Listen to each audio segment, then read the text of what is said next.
Good news, everyone. Notre Dame lost an embarrassing game to Marshall at home. They paid the Thundering Herd $1.5 million for the privilege of doing so, too. Their national championship ambitions this season are all but dead. In honor of this glorious occasion, this day will now be known as International Shit on the Fightin' Irish Day. Oh, wait a minute.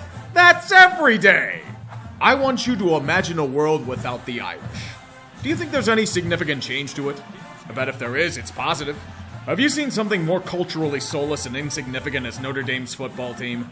They act like they have this prestigious aura about them when they haven't been relevant in the college landscape since days of Holtz. Oh no, you guys, there's some bros from South Bend that got offended by that statement. What are they gonna do, put a few bullets in me? Great, do it. They know they can kill me all they want, but it won't stop the fact that Notre Dame is a joke. It's a really stale one, too. We know their formula every year. Coming overhyped due to past reputation.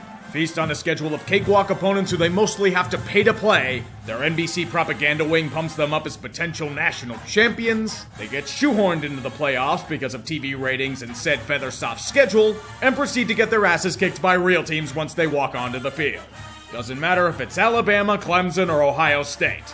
This happens nearly every goddamn year.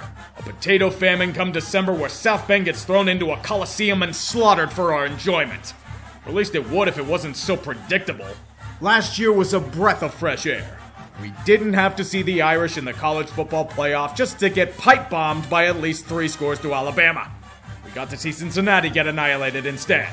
The football fandom wants new blood to be sacrificed. Not the usual second-tier warm-up for the headline act. Irish fans need to understand. None of us would give a shit about Notre Dame failing miserably if they weren't shoved in our faces every week. We don't care about the goddamn sign outside the locker room. We don't care about the tradition of a time when the Soviet Union was a thing. We don't care that the quarterbacks you produce are useless at the NFL level. We don't care that you're independent because of a TV contract. We've seen Rudy about 50 goddamn times by this point. It all plays out the same. Think of yourself in the office break room.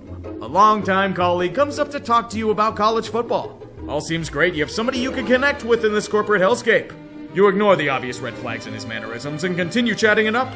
Then the conversation takes a turn for the worse. He reveals he's a fan of Notre Dame. There is nothing to gain of value from talking with this person. You must shame him for this revelation. Put him through a struggle session with a play card confessing his crimes to pigskin. It is the only way the world will heal. Notre Dame fans will say it's harsh, but it's absolutely justified. Your status as an elite football school in this day and age is about as fake as the accent Brian Kelly picked up when he fucked off for the only decent team he could beat when it mattered. You know, I'm in favor of execution. Maybe our entire team needs to be executed after tonight. I'm also in favor of executing Brian Kelly. It's not going to be taken out of context, is it? In this inane shitpost, I've just realized something. An entity that thinks they're hot shit yet have accomplished nothing as of late. Only talented at being talentless and flopping like a fish when it matters. Constantly shoved in our faces on national television. About 95% of the audience hating its guts. Nobody would feel bad if they died and were never mentioned again. Oh my god. This team is James Corden. Down to a T, Notre Dame is the college football equivalent of why the fuck is this guy given every gig imaginable? They're the punishment exiled from a better land thrown on our screens because it has a fancy accent and makes everyone else on screen look better by comparison. It's complete obnoxiousness played out for millions to groan at, yet they collect a fat check to do so. We don't even hate watch. We just want them gone. This is the only evidence I truly need about this program, flimsy or not. Be frank.